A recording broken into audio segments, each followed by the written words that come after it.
निकले थे मुंबई से गोवा के लिए। रात को हम रुके नहीं थे। तो अब मैं आपको पैरेलल दिखा रहा हूँ। ऊपर हमारा दिल्ली मुंबई से गोवा का जो ट्रिप चल रहा है वो आए हम। बहुत अच्छे नज़ारे थे, बहुत ही ब्यूटीफुल रोड था, अल्टीमेट व्यूज थे। शायद गोवा में भी मुझे इतना मज़ा नहीं आया जितना हमें रास्ते में मज़ा आया।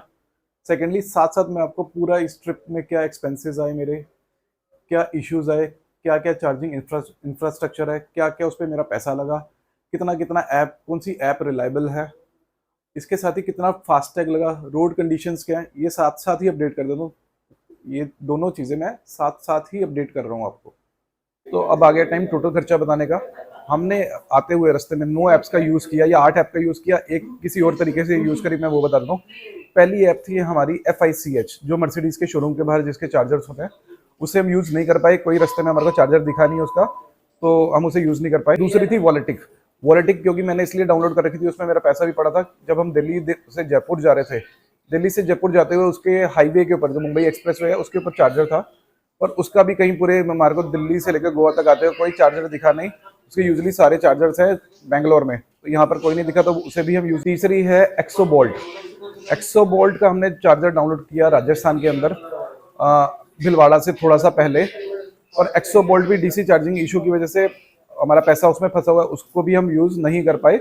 ऑल दो एक्सोबोल्ट पे दूसरी कंपनियों इसके भी चार्जर लिस्टेड है, हम उस पर दोबारा अभी वापसी के अंदर जरूर ट्राई करेंगे। था चार्जिंग पॉइंट जो हमारा था वो था मिंड्रा।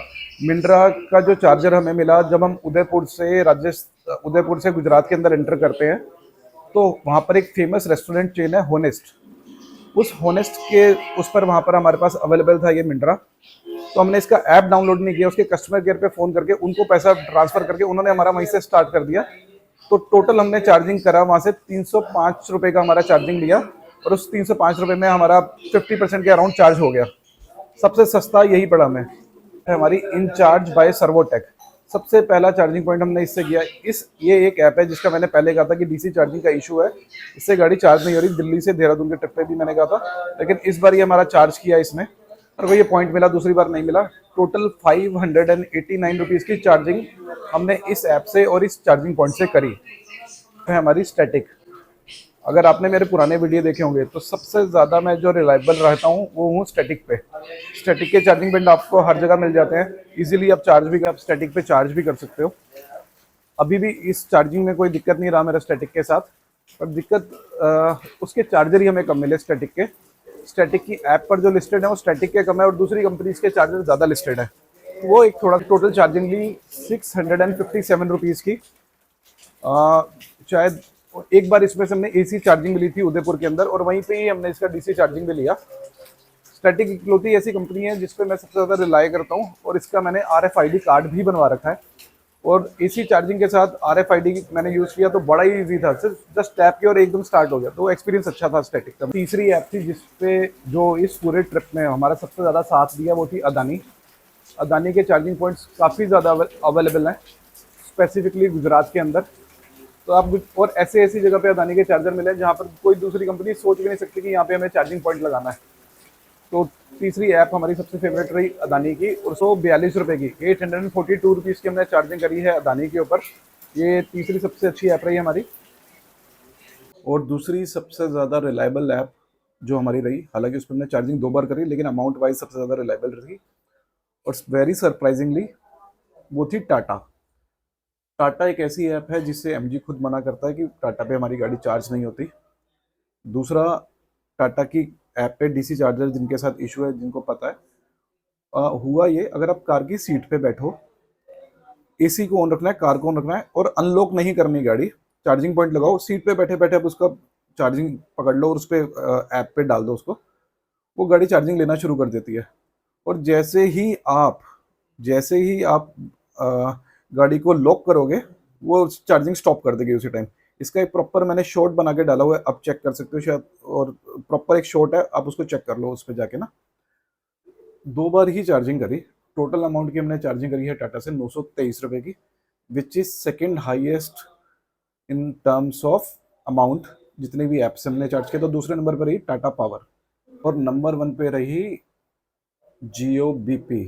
3,523 रुपये की चार्जिंग हमने जियो BP पे करी, मल्टीपल टाइम्स करी, शायद 8 से 9 बार करी होगी। सबकी ऐप्स पे हर कंपनी के चार्जेस दिखते हैं। एक जियो बीपीएस है जिसने खुद का अपना इंफ्रास्ट्रक्चर लगाया हुआ है, और पूरे अगर आप शुरू हो दिल्ली से लेके गोवा तक हर जगह इनके चार्जर हैं।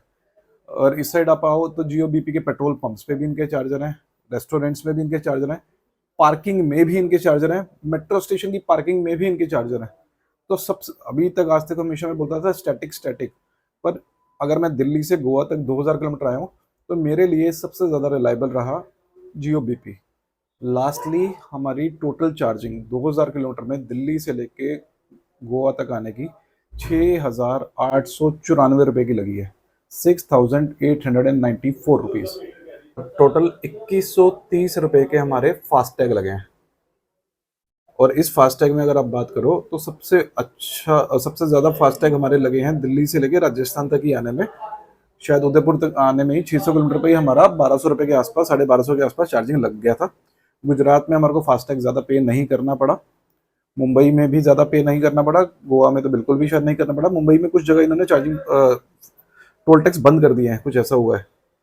तो ये हमारा एक्सपीरियंस रहा।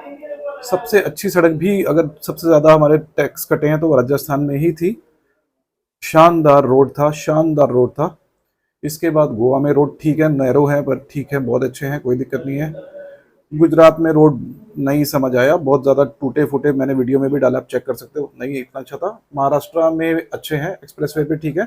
अगर ज़्यादा अंदर घुसेंगे क्योंकि बारिशें बहुत ज़्यादा हैं, ट्रक वहाँ पे बहुत ज़्यादा है, तो वहाँ पर भी थोड़ा सा दिक्कत है। यहाँ तक हम पहुँच गए हैं दिल्ली से गोवा, ये पूरी इन्फॉर्मेशन थी। अभी भी इस सीरीज़ के 10 पार्ट्स बनने हैं, टोटल 10 हमारे एपिसोड बनेंगे, क्योंकि 10 दिन का ट्रिप है, पर डे वाइज हम बना रहे हैं। बाकी भी अभी बहुत कुछ इंटरेस्टिंग होना बाकी है। जिस रोड से हम आए हैं शायद वहाँ से वापस ना जाएं, दूसरी जगह जाएं, यहाँ पर भी कुछ अच्छा एक्सप्लोर करें। तो please stay tune with us. Thank you so much.